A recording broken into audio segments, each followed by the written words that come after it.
Hello, I'm Dr. James Higgins. I'm a GP in Stockport, and I want to tell you a little bit about what it's like being a GP. Obviously, in order to be a GP, you first of all need to be a doctor. So that involves finishing your GCSEs, finishing your A-levels, and then going to med school. I went to med school in Birmingham, although there's a number of med schools all over the country, so there's plenty of places you could choose to attend.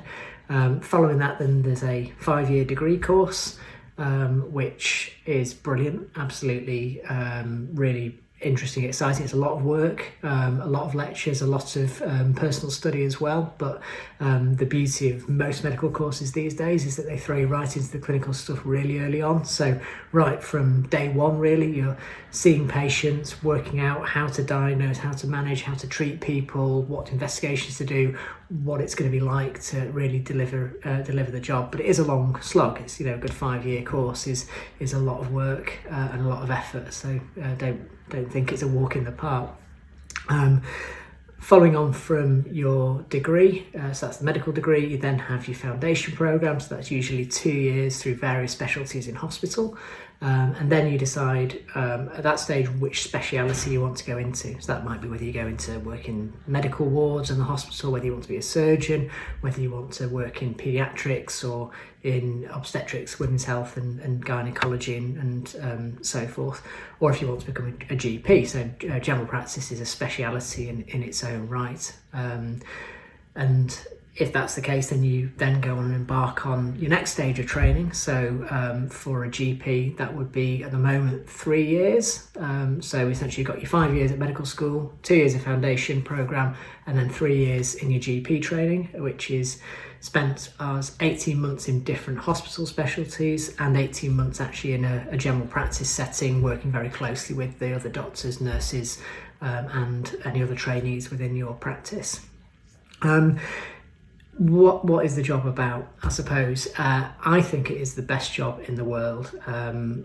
Now you say I would say that, but actually there's so many people that don't like their work, don't like the jobs they do, and absolutely I can say that I'm absolutely love my job every single day. There's obviously bad days, but that's the same with every profession, and actually the good days and the teamwork that you get in general practice is they're absolutely second to none. I think probably the beauty of general practice for me is the care and the relationship that we build up with patients. So we look after people from the time they're born right through to the time they die. It's really genuine cradle to grave medicine. We look after entire families, we look after entire generations of families. So we look after people who are born into this world and then go on to have children themselves, and then we look after their children, and then we'll look after them in years to come. And I've got some of my partners where I work have been in the same practice now for about 30 years, so they've really seen the whole patient population grow and develop, and they've known these people's lives really intimately right from the very start. And it's there's not really any other speciality in medicine certainly that can offer that, and there's probably not really any other jobs in the world that can offer that sort of insight into people. I think the stuff that we deal with, and I think this is what I absolutely love about general practice, is people often ask, what does your day involve? And the honest answer is, I've absolutely no idea.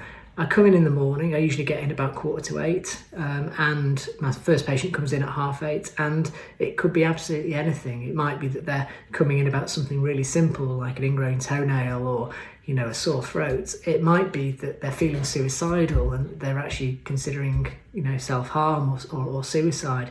It might be that somebody in their family's just died. It might be that they've got symptoms suggestive of cancer. It might be that they've come in because they've been getting chest pain and they might be having a heart attack. So anything and everything can possibly happen, and you just can't predict it. And I think that's the beauty of it, is you never know what your day has got in store, and every day will throw up a surprise, and every day something new comes in. So it might be a disease that I've never treated before. It might be even a disease I've never heard of before. And a lot of the time there's things that I'm seeing that I don't really know where to begin. And so every single day is a challenge. It's a mystery. It's an interesting fact that Arthur Conan Doyle himself was a doctor, And so when he's written all his books about Sherlock Holmes, it's about the detective work. And I think that's what a lot of medicine is about, and particularly in general practice, because actually we don't have immediate access to thousands of tests and investigations and scans and all these things. What we have is we've got our ears, we've got our eyes, we've got our communication, and we've got the patient that's sat in front of us who has an innate understanding of their own body. So we sit there, we ask the right questions, we listen to the answers, we hear what the patient's saying, and we really work with them to try to understand what this means to them, how it's affecting them.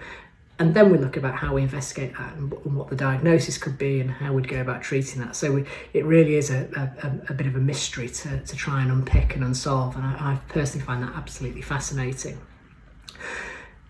Some people say, isn't it a bit of a lonely job because I spend most of the time in a day just here in my consulting room, just me and the patients. And actually that's probably the least lonesome place to be, because you're always with other people. So you've got your patients that you can see and talk to, and certainly during this current coronavirus outbreak, that's something that we're really feeling, really noticing, because we've got a lot of patients that we would normally see on a regular basis who we're simply not seeing as much of at the moment. And it makes you realise how fond of them and how attached you are just through having those brief interventions in their life from time to time. The other thing as well is that it's great for teamwork. So actually, although I'm a single GP in a practice, I've got 6 GP partners who work on a level with me, and I've got a number of salary doctors and locums and trainee doctors and nurses and receptionists and secretaries. So we've got a huge team of probably about 30 people. So it's a great environment to work in. I think the real beauties as well is not many people realise that as GPs we work within the NHS, but we're actually self-employed, and what that means is it brings great flexibility. So we've got contracted hours that the practice needs to be open, but as individuals within that practice we can shape that around our other commitments, family commitments, hobbies, lifestyle, etc. We also have a lot more flexibility in how we deliver services. So it's a small business in and of its own right, and it's something that we can actually really shape services to the way that we know our patients are going to benefit from them. And I think that's something that we have a really unique insight, because we see these people in their daily lives, in their environments every single day, and so understanding exactly how they live and what will help them is something we can really support, and we can develop services to make that change. Also as GPs, we've got a great deal of involvement into shaping services. So GPs lead a lot of clinical commissioning groups, we lead GP federations, we design services in healthcare to make sure that they work effectively for our patients. And again, that's something that I don't think many services really offer you, that ability to shape everything that you do about your day, to make sure that it works for you and for the people that you're delivering your service for. Obviously we're delivering everything free at the point of access, so we don't have any issues around finance about whether people can afford this or can't afford that.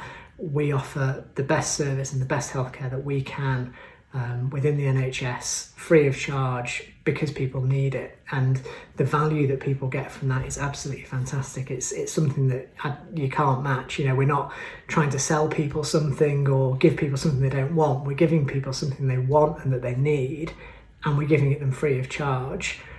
And you know, you're really helping people, and I can't say how fantastic that is. The other things as well is it's a secure job. You know, you're always going to need doctors, we're always going to need GPs, and so it's something that, you know, I'm going to be a GP for life, and realistically I can see myself staying in my current practice probably for, you know, for the rest of my career if I choose to. But if I don't, then there's other roles in other practices elsewhere if that was what I decided.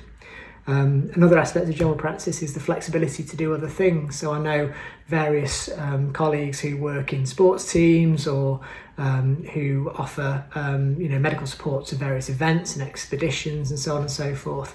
And these are all sorts of things that you can do as a GP. You're not necessarily stuck to just doing general practice. As a GP, you've got a very broad, diverse skill set that you can use to support all sorts of people in all sorts of environments. So it's a really good foundation for all sorts of medical work, really. So I hope that that's given you some insight into what the job is. In terms of how can you get here, I think the most important thing, first of all, is getting into university, getting into med school, so working hard on your exams, getting some work experience if you can do.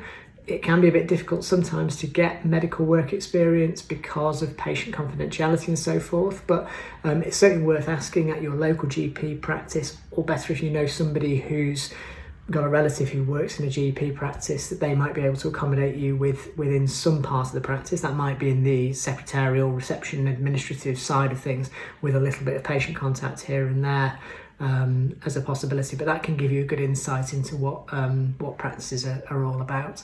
After that, you've got your 5 years at med school to decide exactly what you want to go, and you'll have plenty of career advice along that path as well. So it's something just to think about.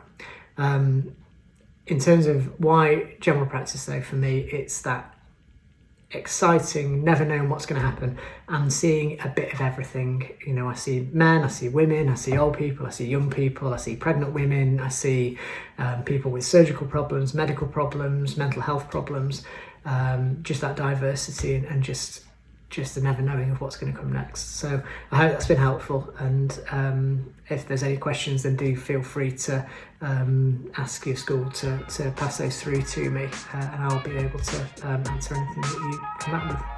Thank you very much. Bye-bye.